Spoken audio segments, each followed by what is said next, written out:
लोहारी साहब, इस सारी इलेक्शन हुआ सूरत हाल में करेंगे। अगर आप जिस तरह आप फरमा रहे हैं कि अपोजिशन लीडर ही गायब है, हमने ये भी देखा पंजाब के ग्राउंड पे कि नवाज शरीफ साहब को जिस तरह पैगामात भेजे जा रहे थे और शहबाज शरीफ साहब को भी मुतमईन होने की बात की जा रही थी कि 12 से 15 अरकान जो है वो हमारे साथ हैं, वो नहीं जाएंगे। लेकिन हमने जो लीडरशिप है यानी वो लंदन से ही सारे फैसले करते, तो क्या आपको लगता है कि ये एक बहुत बड़ी नाकामी है नून लीग की? वहां पे एक तो लीडरशिप पूरी की पूरी गायब हो चुकी है, और फिर जो लोग थे जिस तरह उन्होंने ये बातें की कि बगैर उन्होंने तस्दीक किए ये बातें की कि 12 से 15 अरकान जो है वो गायब होंगे, तो इसको आप कैसे देखते हो? दूसरी बात, जो जनरल इलेक्शन की बात की जा रही है, एमक्यूएम दोबारा जो है उनका इकट्ठ हो गया है और कहीं ना कहीं उनके गिले शिकवे दोबारा आ गए, तो वफाक पे ये एक तरफ दो सूबों का जाना, दूसरी जानिब एमक्यूएम का रूठ जाना, तो कितना नुकसान होगा, कितना प्रेशर बिल्ट हो रहा है इस वक्त पीडीएम इस हुकूमत पर? एक तो ये है कि मियां नवाज शरीफ साहब को रिपोर्टें दी गई और उन्होंने वो रिपोर्टें मान ली, तो उसमें तो किसी और का कसूर नहीं है। जब लीडरशिप खुद कर रहे हैं और वहां से बैठकर कर रहे हैं, और अंदर खाने यहाँ पर अगर पार्टी के अंदर इख्तलाफात चल रहे हैं और लोगों के अपने अपने चेहरे हैं और अपना अपना अंदाज है और अपना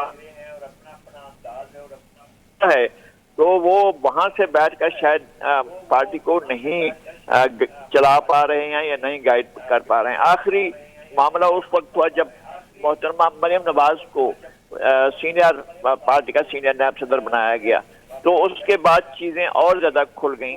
और अब ये एक और प्रॉब्लम, ये इस तरह के प्रॉब्लम अभी आएंगे, पीटीआई में भी आएंगे और हो सकता है कि पीपल्स पार्टी में भी आए, क्योंकि अब सीनियर वाइस चेयरमैन वहां भी फवाद चौधरी हो गए हैं। पहले तो एक शाह महमूद कुरैशी हुआ करते थे, तो अब चीजें और भी आगे बढ़ेंगी और इनकी तरफ भी गई हैं।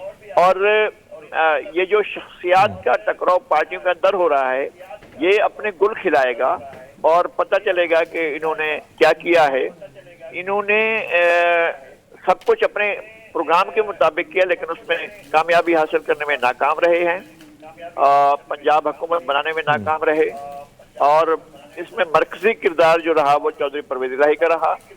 उन्होंने शुरू से आखिर तक जो कुछ जरदारी साहब के साथ किया है, वो जरदारी साहब भी याद रखेंगे कि जनाब किस तरह से आप लोगों पर भरोसा कर लेते हैं और किस तरह लोगों के ऊपर भरोसा करना छोड़ देते हैं। ये उनको भी पता चलेगा कि किस तरह के लोगों पर वो भरोसा कर लेते हैं और किस तरह के लोगों पर उनका भरोसा खत्म होता है। तो ये सारे लोगों के लिए एक तजर्बा है, जबरदस्त तजर्बा है, और ये चीजें आगे लोहारी साहब, इस सारी सूरत हाल में आपकी गहरी नजर होती है तमाम तर सियासी मामलात पे, और हम आपसे सीखने की कोशिश भी करते हैं और आपको फॉलो भी करते हैं। लेकिन अगर हम देखें 13 जमातें, फिर उनकी सियासत को अगर देखें, तो हम जब से पैदा हुए हैं तो यही लोग वज़राए-ए-आज़म या मुख्तलिफ कुर्सी पर ये विराजमान रहे हैं। फिर अगर हमने देखा तो इलाकाई जो जमातें हैं वो भी किसी न किसी तरीके से इक़्तिदार का हिस्सा, इत्तेहादी बन के रहे या सूबों में उनका इक़्तिदार रहा है। लेकिन उन्होंने जो जो बातें की और इमरान खान ने उस पर ही अमल किया, और हर वो कार्ड खेला जो कोशिश पीडीएम की ये थी कि कहीं ये कार्ड फ्लॉप हो जाएगा। तो सारी सूरत में आपको क्या लगता है कि इमरान खान साहब की कितनी बड़ी कामयाबी है और पीडीएम की कितनी बड़ी नाकामी है इस वक्त? एक तो ये कि पीडीएम 13 जमातें हैं, लेकिन सारी जमातें अलग अलग हैं। 13 हैं, 12 हैं, 11 हैं, जो भी हैं वो अलग अलग हैं, अपने अपने घर में हैं, और वो एक पेज पर हो नहीं सकते हैं, एक नजरिए के तहत नहीं हो सकते हैं। मुख्तलिफ ख्याल लोग हैं, और ऐसा भी नहीं है कि छोटी छोटी पार्टियां जमा हो गई हैं, बड़ी बड़ी पार्टियां भी हैं, जो हुक्मरान पार्टियां रही हैं वो भी हैं। और इमरान खान साहब को इस मुल्क के आली दिमाग किस्म के साइको वारफेयर्स की हिमायत हासिल रही है, और वो इस्टेब्लिशमेंट के अंदर बैठकर इमरान खान के लिए काम करते रहे हैं, और उन्होंने अपना आखिरी वक्त तक काम किए जारी रखा है। और उन्होंने एस्टेब्लिशमेंट के अंदर जो भी चीज है, एस्टेब्लिशमेंट मुझे नहीं पता कौन सी चीज है, एस्टेब्लिशमेंट के अंदर दरारें डाली हैं और उसके हिस्से बखरे किए, ये भी हमारे सामने हुआ। और दूसरी बड़ी सबसे बड़ी बात यह है कि अदलिया की छप्पर और छांव जो है वो इमरान खान के लिए हमेशा दस्तयाब रहा है, और उनको हमेशा फैसिलिटेट किया गया है। अदलिया ने माजी में कभी भी किसी पार्टी पर जो मातूब होती थी एस्टेब्लिशमेंट की, उसको उठाकर एक तरफ रख देते थे, और उनके मामला आज तक इन्होंने नहीं किया है। तो वो तो बताया ना कि भुट्टो साहब को जो फांसी दी गई थी, सदारती रेफरेंस पड़ा हुआ है और एक तवील मुद्दत से पड़ा हुआ है, उसको तो नहीं उठाते हैं। ये उठा रहे हैं जो डे टू डे आ रही हैं। जहां भी इमरान खान साहब को कहीं कांटा चुभ रहा होता है, हमारी इंतहाई काबिल एहतराम अदलिया उस कांटे को निकाल कर एक तरफ रख देती है और इमरान खान के पांव शानदार हो जाते हैं। तो ये मसाइल जो हैं रहे हैं और इनके हल भी रहे हैं। नज़ीर साहब, ये कहिएगा कि अब वन स्टेप फॉरवर्ड, अब आहिस्ता आहिस्ता जो उनका टारगेट है इमरान खान साहब का, जो कि एक्स प्राइम मिनिस्टर हैं, वो आगे आगे जा रहे हैं और टारगेट मेन उनका ये है इस बयानिए के साथ कि असेंबली से निकलेंगे और इलेक्शन वक्त से पहले होने चाहिए। लेकिन फिलहाल अब ये स्टेप लेने के बाद आपको क्या लगता है कि अपने टारगेट के करीब पहुँच गए हैं, या इससे क्या वो उनको फ़ायदा हो सकेगा जो वो सोच रहे हैं? क्योंकि मौजूदा सूरत हाल तो है कराची की, जहाँ पर इलेक्शन होने थे 15 बल्दियाती इलेक्शन की मैं बात कर रही हूँ, वो भी अब सिंध हुकूमत ने ऐलान कर दिया है कि वो भी नहीं होंगे, दादो में, हैदराबाद में, कराची में। अब ये सूरत हाल तो बाकी अगर पॉलिटिक पर्सपेक्टिव से देखा जाए तो खराब हो रही है। तो इस डिसीजन के बाद आपको लगता है चीजें ट्रैक पे आ जाएंगी या ठीक हो जाएंगी? एक तो ये है कि इमरान खान अपने टारगेट की तरफ बढ़ रहे हैं और उन्होंने अपनी बहुत ही ठीक उन्होंने खेला है और उन्होंने अपने लिए जो भी रास्ता अख्तियार किया और अपने जिन मुशीरों की मशवरे पर अख्तियार किया है वो उनके नताज उनके हक में रहे हैं। और अगर वो ये इन्हीं असम्बलियों को इलेक्शन करवा देते हैं, अभी तो खैबर पख्तूनख्वा असेंबली नहीं टूटी है और वो शायद एक आध दिन में टूट जाए, इन असम्बलियों के इलेक्शन हो जाते हैं तो मेरे ख्याल में एक उनको और एज हासिल हो जाता है।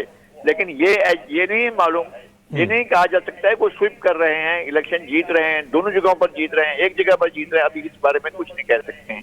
लेकिन जिस अंदाज में वो आगे बढ़ रहे हैं उनका एतमाद जो है वो मैं समझता हूँ कि बहुत अच्छा है और वो एतमाद से आगे बढ़ रहे हैं और नतायज जो हैं अभी भी ये नहीं कहा जा सकता है कि कुल्ली तौर पर उनके हक में चले जाएंगे, नतायज कुछ भी हो सकता है।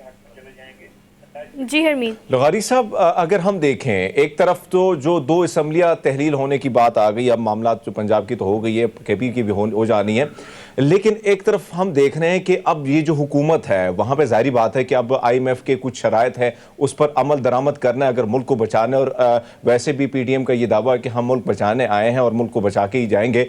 ऐसे में बड़े मुश्किल फैसले करने होंगे इत्तेहादी जमातों और हुकूमत को।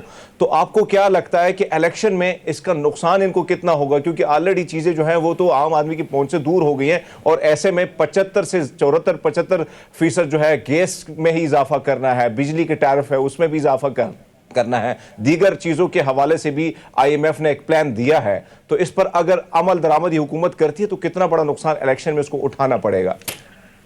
अच्छा सर, हम सोचें हरमीत के स्टेक किसका है, सबसे ज्यादा स्टेक किसका है?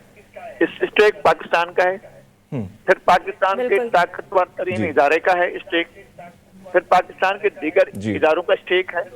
पॉलिटिकल पार्टियां दूसरे तीसरे दर्जे पर आती हैं, इनकी क्या स्टेक्स हैं, एक दिन में है दूसरे दिन बिल्कुल गायब हो जाते हैं स्टेक्स।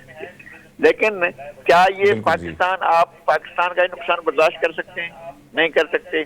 क्या हम आर्मी का जो है वो टोटल उसका मामलात में बिल्कुल ही उनको ऐसी जगह पर लाकर खड़ा किया जाए, मालूम हो कि तनख्वाहें और पेंशन नहीं है, तो ये क्या ये सूरत अफोर्ड कर सकते हैं? क्या ये सूरत अफोर्ड कर सकते हैं कि आपकी रियासत के इदारों में तनख्वाहों की जजों को और ब्यूरोक्रेसी को और सेक्रेटरियों को तनख्वाहों की अदायगी बंद कर दीजिए? क्या ये अफोर्ड कर सकते हैं? तो ठीक है, अगर कर सकते हैं तो सारे को सबको मिलकर इसको फेस करना चाहिए। ठीक है नज़ीर साहब, thank you so much, thank you. और आपने बिल्कुल ठीक कहा कि हम ये अफोर्ड अभी कर सकते हैं या नहीं कर सकते, ये क्वेश्चन मार्क